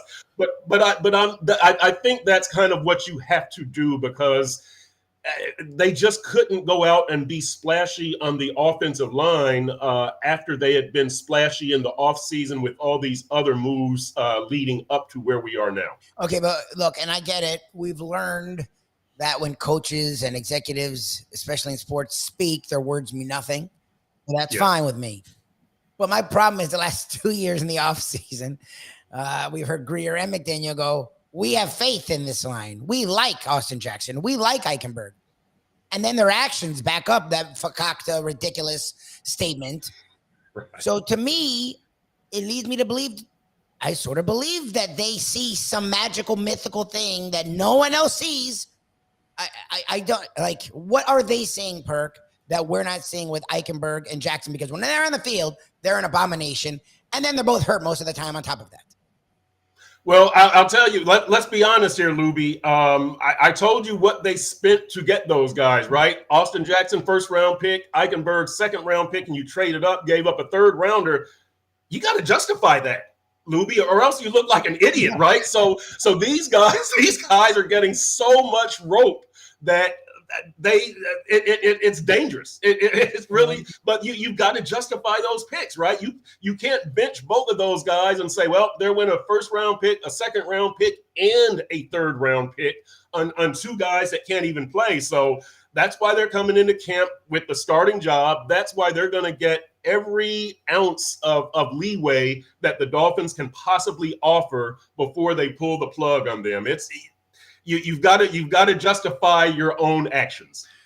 I remember being with Lubie, and we were doing a radio row, oddly, from the NCAA Final Four, and we were sitting next to a couple of guys from Denver, and it had just been announced that Adam Gase was going to become the Dolphins head coach. And these guys from Denver, they couldn't have sung the praises of Adam Gase. I mean, you would have thought Einstein himself was coming in here to call plays. And now that turned out to be a disaster, not only for the Dolphins, but for the Jets as well. The quarterback whispered his quarterbacks right into a coffin. And they were, only to prosper maybe in other places once they were gone, once Gase was gone. Vic Fangio comes in with the same kind of fanfare, like, whoa, now that you got this guy. Now he's a more proven commodity than Gase, who had only been offensive coordinator level, and we didn't know what he was going to do as a head coach. But is he the, a big boost? I mean, the defense seemed to be what? They had 3 guys as defensive coordinator last year, and the whole thing was in a shambles. But even though their defense wasn't terrible, I mean, what does Fangio do to upgrade what might happen this year? Fangio brings a different perspective, and he brings more experience. I liked the Brian Flores defense, but let's face it, the Flores defense was a lot better when you had Xavier Howard on one side and Byron Jones on the other, right? And so we'll see. Here's what I'm excited about with Fangio. Number one is the skins on the wall. This guy has a reputation, and a well-deserved reputation, number one. Number two, his playing style is, we saw the Dolphins under Brian Flores and Josh Boyer, who the defense coordinator who just got fired last year, play a lot of 8-man fronts, right? That strong safety, Brandon Jones down in the box. Vic Fangio is known for playing 2 deep safeties. And nowadays in such a NFL, I think that's a wise decision. So on the field, that's going to be one major thing. You're going to see those 2 deep safeties, and you're going to have better deep pass protection and better coverage overall. You should. And the third thing is, I want to see what Fangio can do with the cornerback duo of Jalen Ramsey and Xavier Howard, and the edge rushing duo of Bradley Chubb and Jalen Phillips. You can attack from the front or the back. I want to see how creative he can get with this. They also signed David Long, the linebacker from Tennessee. Now, he's got some injury concerns last 2 years. He's missed 6 games each due to hamstring injuries. So they'll have to do something with that. But Fangio has these tools, these weapons. Let's see what he can do with them. I'm really excited about seeing what Fangio does with the defense. And look, and getting back to Mike McDaniel for a second, he is a very bright, innovative offensive mind.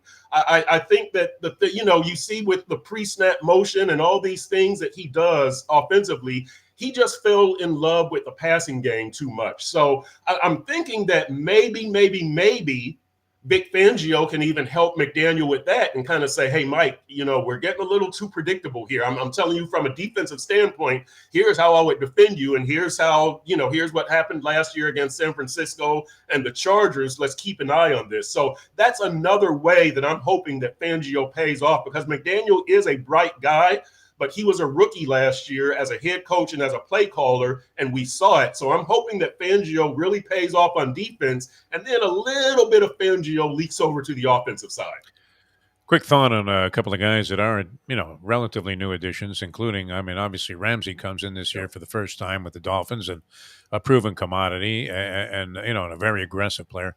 I don't recall Bradley Chubb doing much last year. It seemed like after they made that acquisition that this guy was going to be, really influential on the defense. I didn't see that, as I recall. What can you expect from him? And, how much of a difference does Ramsey make? And then on top of that, the X-Man wasn't the same guy last year. So is that because he was being picked on, injured, or a combination thereof? And can he bounce back? Well, Fangio, you're right about Chubb. He was not very impressive. He had 8 sacks between Denver and the Dolphins, and he ended up going to the Pro Bowl. I think he might have been like the 3rd alternate. Guys don't like going to the Pro Bowl anymore, so everybody goes. That was after 16 guys refused to go. Yeah. right. It's crazy. It's actually 2 of them. I think Messi was going to the Pro Bowl. Anybody can go. Anybody can go. Right. If I buy a ticket, they might bring me out of the stands to play in the flag football game. Who knows? Have some life, sure. Right. So, but getting back to Chubb, he did make a Pro Bowl under Vic Fangio in Denver. So, maybe Fangio has the secret sauce for Bradley Chubb. We'll see what happens there. But as far as just kind of this whole defense, I want to really, I'll tell you the big picture. Here's what I want to see about the Dolphins, and here's what I like about them bringing in Jalen Ramsey and Vic Fangio. Is it gives you another way to win or another way to control the game. You didn't do that very often defensively last year. They kind of did that when they had the Byron Jones, Xavier Howard duo there at corner, and Brian Flores was your head coach and defensive guy. You did have another way to win and control the games. So I like Fangio and improving the defense from that standpoint. I would favor getting another running back, a Dalvin Cook, because, again, that gives you more options. If Tua is not in there, you don't have to rely on Skylar Thompson to hit Tyreek Hill and Jalen Waddle with the accuracy that Tua does to keep the offense going. You can hand off to Dalvin. So if Tua's out, you would have the running game with Dalvin Cook. You would have the defense with Vic Fangio and X and Jalen Ramsey and Bradley Chubb and Jalen Phillips.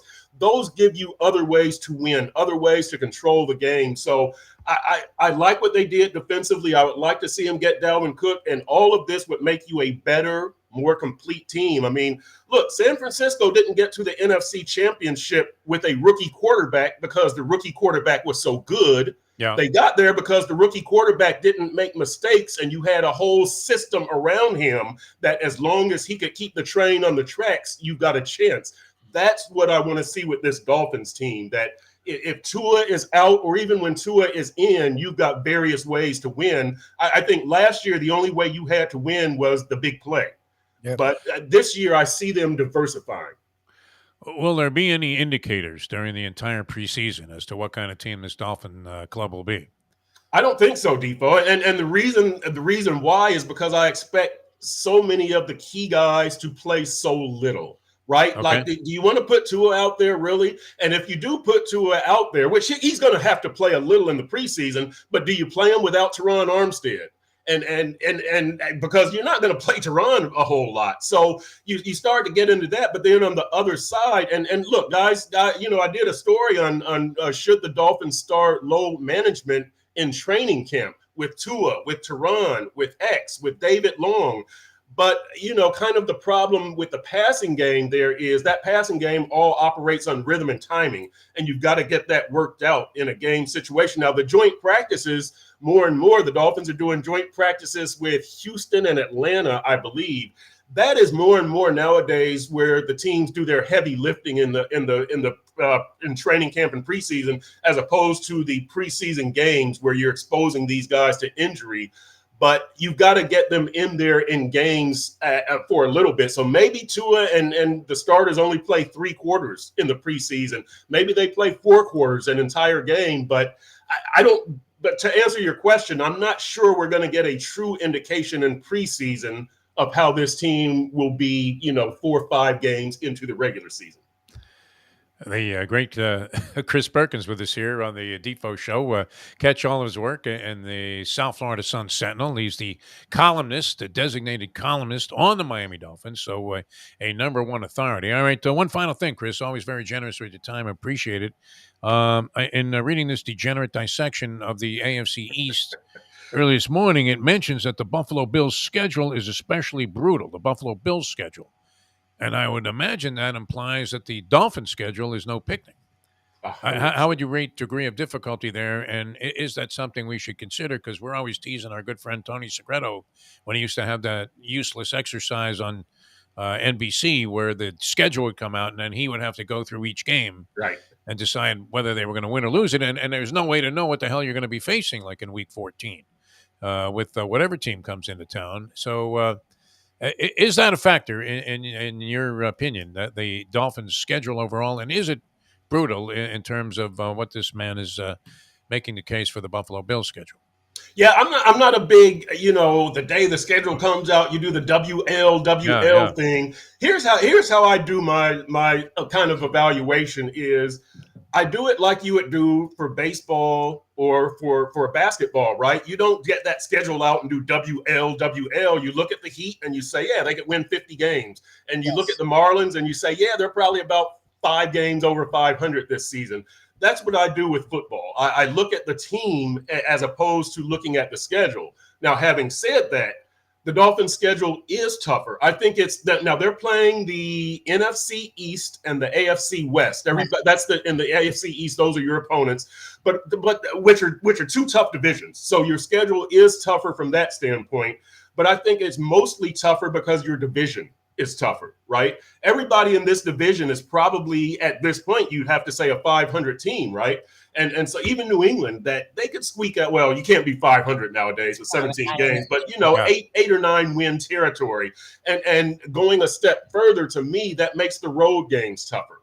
So you've got 3 really tough road games, and then you have to play them at home. So that's 6 tough divisional games.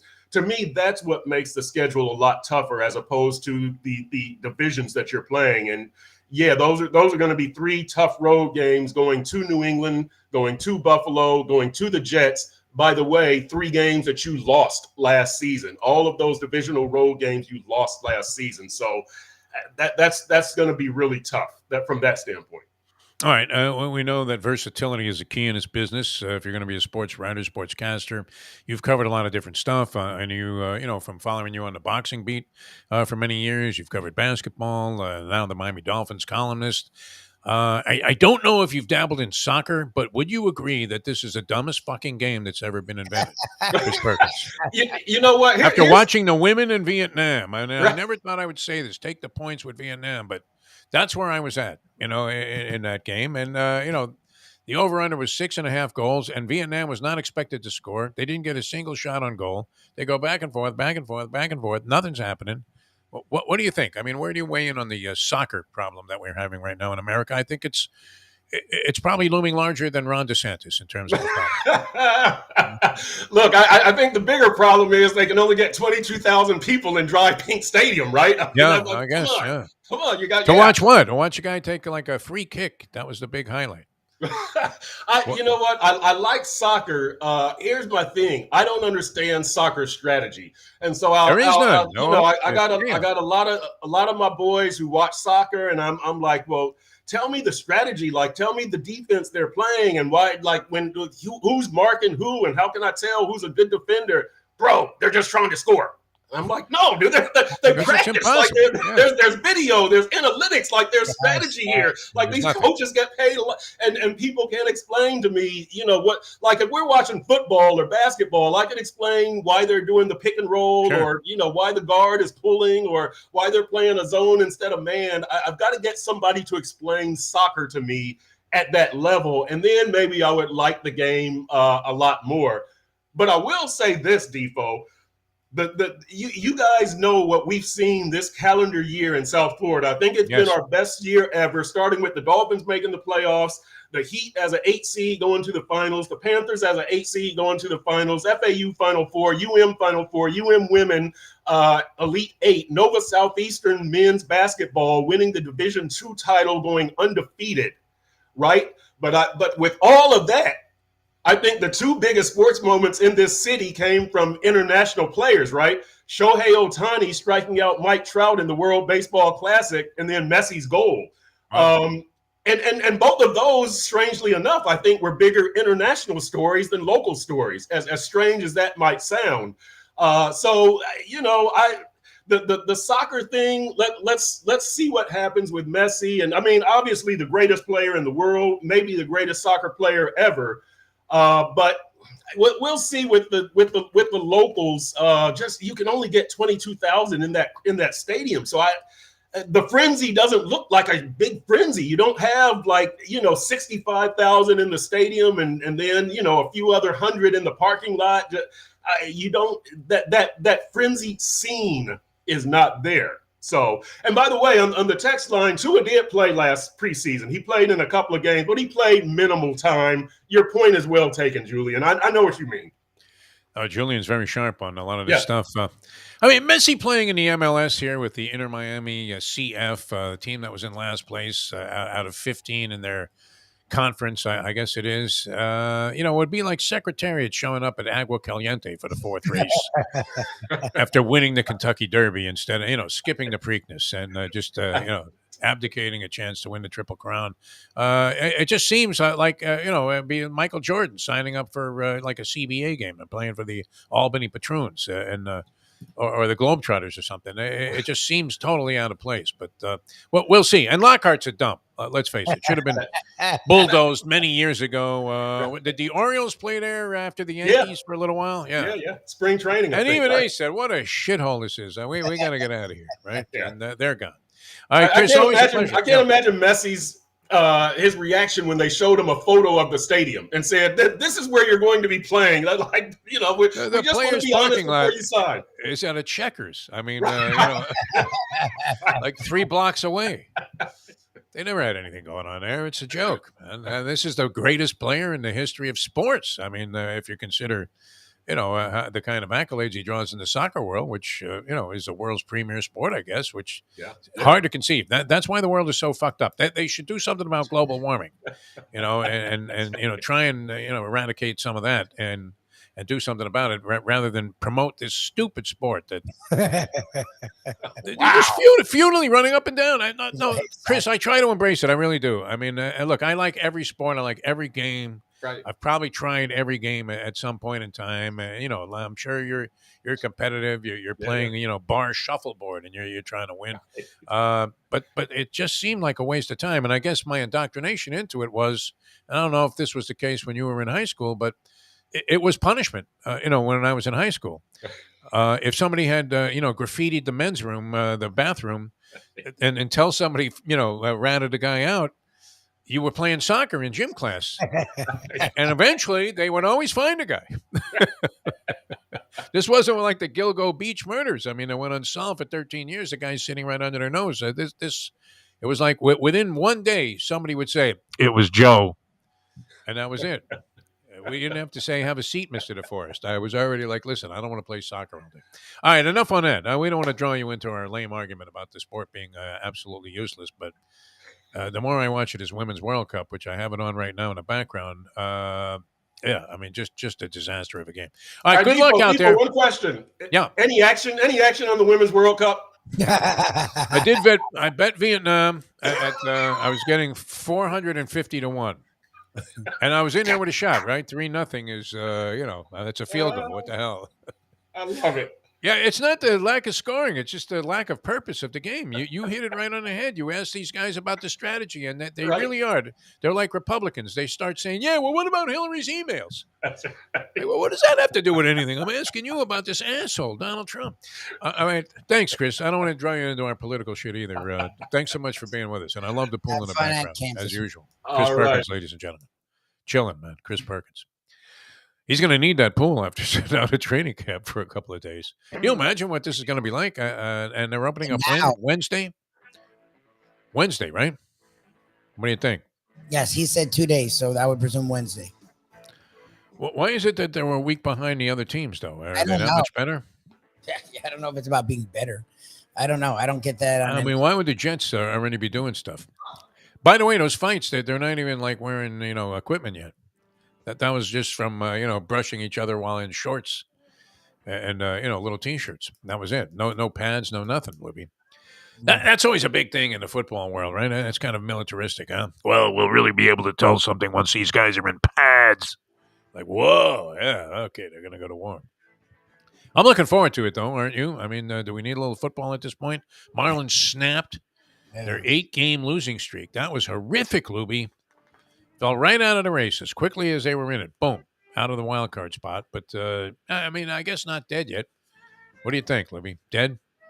Niedermeyer dead? Werner I won't dead? say dead. The lineup sucks. I don't know. It's AJ Puck. I mean, you really, I hate to say it because he was a good story for most of the year, but he's put an E at the end of that, right? I mean, the bullpen had 2 or 3 guys that were playing really well. Now the bullpen's totally shot, and their lineup sucks. I mean, it just does. I know Sarny goes to the average. First of all, the average doesn't matter anymore. Like as much as you sound like Defo and me, we like the average. No one gives a shit about the average. So the fact that they have the second best average, that's one of the most useless stats in all of baseball. So you're underscoring my point. Their lineup sucks. You're pointing to the one thing that doesn't matter. And their lineup actually, the only reason their average is that high is because it's weighted because of a rise. Because they have one dude that's batting 380, and no one else in the league has anyone batting over 300. So it makes their average, it's a misnomer. Like the one guy's average is carrying everyone else. Their lineup sucks. Like, and it's been they're not terrible. I mean, but by standards, I hate it when I'm watching a game and they don't put the guy's stats up right away because I want to see what a guy's hitting and how many homers he has. Does it justify the 220 average? We used to rip Dave Kingman because he hit like 222, and the guy would hit these monster home runs. What did Kingman average? Did he average 40 home runs a year? I don't think he was that high. He might have done it for a stretch. How many home runs a season? What was Dave Kingman hitting, Lubie? For all of the talk about Kingman being the example of today's hitting philosophy, which is all or nothing. I think between 30 and 40. Okay. I would say somewhere in there, right? Was he not hitting 30 plus, Kingman? He would have been a completely worthless commodity if he wasn't hitting at least 30 home runs a season back then. Yes. Which, was he also overlapping into the steroid era, Dave Kingman? I don't want to bring up the time he hit the 3 against the Dodgers that night with Tommy Lasorda going crazy, which was great. I mean, vintage sporting stuff. But I'm always looking at, like, I was watching a little bit of the Red Sox-Mets game last night, which the Mets gave up 9 hits in an inning. Nothing. There was nothing over the fence. I don't believe that. I don't think there were any homers involved. It was all singles and doubles, ground balls. And it's weird to see a guy hitting a ground ball through the now legislated, no shift rule. Because you'll see the second baseman who is just, practically behind second base on some right-handed hitter. I mean, as close as he can be to being on the other side without being on the other side. He's leaning over, right? And then somehow the ball will still go through that holder on the left side of the infield. And you're thinking, wow, I mean, this is a rule where they had to legislate the game in a different fashion so that guys that just can't do what baseball players have been doing for centuries, move the ball around a little bit, it can be accommodated and actually get a couple of base hits. Anyway, they got like 9 hits, but I get exasperated watching and saying, hey, what are the guy's stats? I want to see what he's hit. And the Marlins batting averages aren't bad by any standard because you have a ton of guys that come to the plate and they're hitting like 217, 212, this, that, the other thing. And the Marlins, for the most part, have most of their guys, a couple of exceptions, but at like 260 or above. Yeah, their averages are fine. They don't. But John Birdie's only going to hit 3 home runs if he hits any.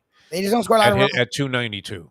This series had a total of 7 runs over the course of 3 games, and maybe that's good. I don't know.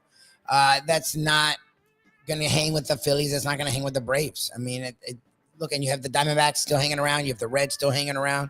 You have. I don't know. I'm not writing them off. I don't think they're officially done per se. They would have to really resurrect this momentum that they had going in the first half of the season, and that could be badly stifled by losing 8 straight. Well, still, great enthusiasm yesterday after they finally snapped that skid. Yeah, so fine. But even yesterday, their bullpen fucked up. Like yesterday, they had a 2-1 lead in the 9th. And gave up the tying run and had bring to in your closer, and he gives up a home run at a place where nobody hits home runs. That's 9 straight. Yeah, that's 9 straight games where the bullpen has been tested and failed. 9. Yeah, like holy Dylan Flora. It's not a fluke. Like their bullpen is falling apart. Okay, and we kind of sat chilly, right? No, the trade deadline hasn't occurred yet. It hasn't happened. Yeah. So we'll see. We'll see what they do. They're half game out of the last wild card spot. They don't seem like you're not hearing a lot of speculation about what they might do, though. They're in a weird spot. They're more likely to trade Louis Arise, huh? I don't know if they're selling off, but they're not. That would be wild. They're not in a place where they seem like they're real contenders, but they don't suck either. They're in really a shitty spot because it's like, do you go all in to make the playoffs and lose in the first round? But if you don't do anything, whatever fan support you've gotten, which they've actually gotten decent fan support, you're just going to you're going to spit in their face again. Like that's, to me, it's what I've told Cerny. Who do they get? I don't give a shit who they get. Like the fact that fans are starting to come out there, you have to do something.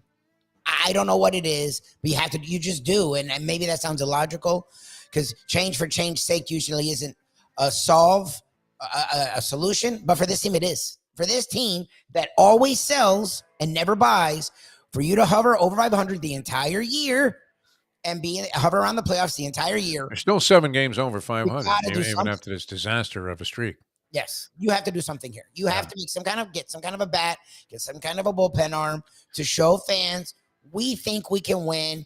If we don't, we don't, but we have to at least try. Same record, I think, might be identical to the Yankees and the Red Sox, 2 glamour teams.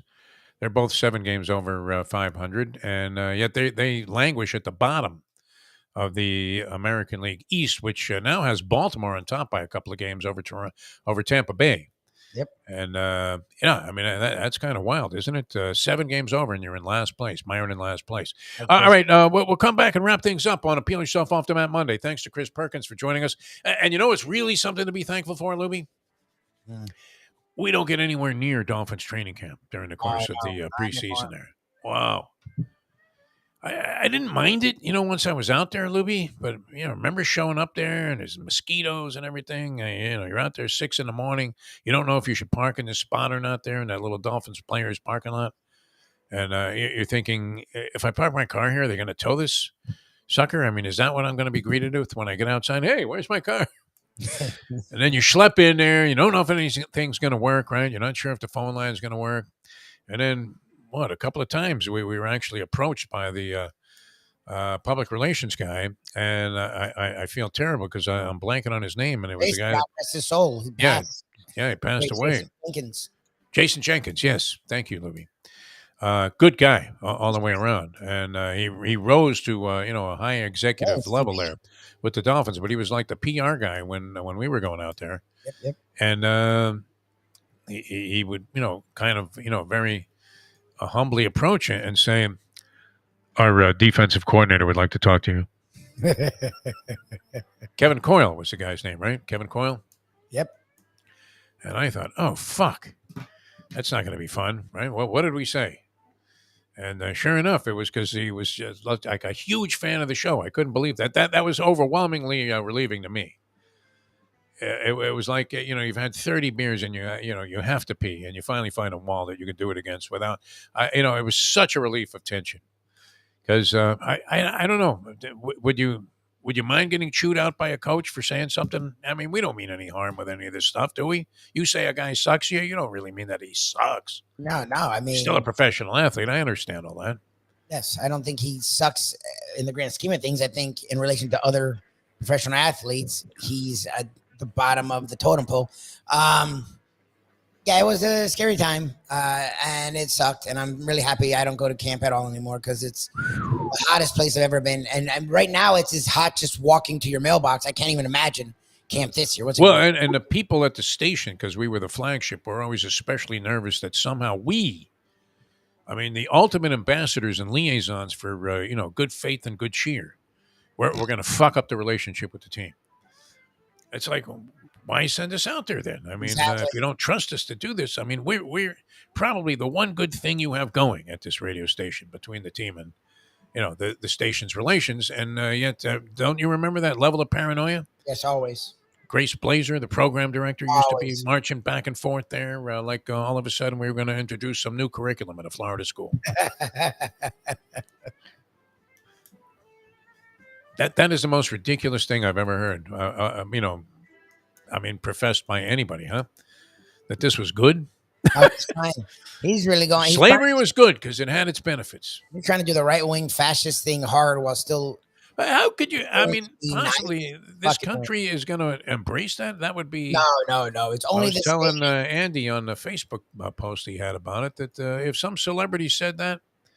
Never mind pushing it into a curriculum in schools, but if some celebrity or, a sports guy, a broadcaster said something like that on the air, that would be it. They would never work again. It would be when Ozzy said the positive stuff about Castro. Oh, yeah, Castro. Yeah, good guy, man. What a brilliant general. I read his book. Yes, he had done some good things in Cuba. It's like, sayonara. Don't worry about the good things, you fuckhead. Yeah. That's the point. Never mind the people that have been incarcerated for 30 years that didn't do shit. lost their property and got kicked out of the country. All right, we're coming back to wrap things up. We pretty much did wrap things up. Why don't we just say sayonara for the day here, Lubie?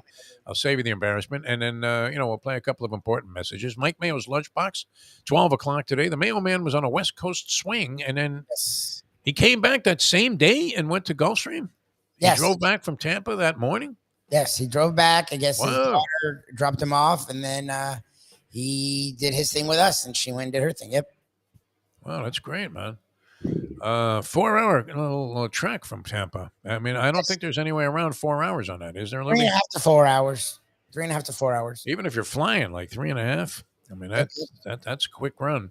Yep. Well, that shows you. I mean, the stamina that this guy has when it comes to arriving at a degenerate affair. Because I would have been ready to pack it in after the drive home from Tampa for sure. So, but he was all in, so it was great. And he was at some old school Ybor City classic restaurant, which I'm sure we'll hear about on the show today. So Mike Mayo's Lunchbox, 12 o'clock today, and we'll join you for that, and then we'll see you tomorrow with the next edition of the Defo Show. For Mike Lubie Lubitz, I'm Jeff DeForest. Thanks to Chris Perkins for joining us. Thank you guys for tuning in. Always appreciate the comments on the chat line, too. The more the merrier on that, so feel free to join us anytime during the show, and we'll see you next time as we leave you know that. The time. It's 8:58. Let's go to eat a damn snack. Look what they done to my show. Folks, Tony Segreto here. Let me ask you a question. What do you look for when you go out to eat? Good food, obviously, friendly atmosphere, not too loud, but good energy, reasonable prices, and a place where you feel comfortable. All those ingredients, no pun meant there, are hard to find unless you're talking about the Texas Roadhouse. You see, they encompass all of those attributes. Really, really good food, amazing atmosphere, good for a family, good for a date, or just a night out for yourself, and prices that will make you extremely happy. Their ribs unmatched. Steaks hand-cut every day. Everything, and I mean everything, is made on site, including their incredible bread. It's the one day, folks, that you can forget about low-carb diets. Trust me when I tell you, Texas Roadhouse, your restaurant, your destination when you say, where should we go and eat tonight? From the newly renovated sports bar to the beautiful bayside views captured at the Tiki Bar, Jimmy Johnson's Big Chill has it all. Located at mile marker 104, the Big Chill also offers waterfront dining while experiencing breathtaking sunset views of the Florida Keys. It's simply the hottest spot in the Keys to cool off. That's Jimmy Johnson's Big Chill at mile marker 104 in Key Largo. For more information, call today at 305-453-9066. Recently realized. I love you. Give me a second. I'll talk to Defo and I'll be right. I wanted to not talk to Defo, but I guess too. Hello? That was great, man. You told your wife you loved her? Are we done? Yeah, we're done. I'll see you okay. at 12, okay? Very good, Libby. Okay. Oh, hold on.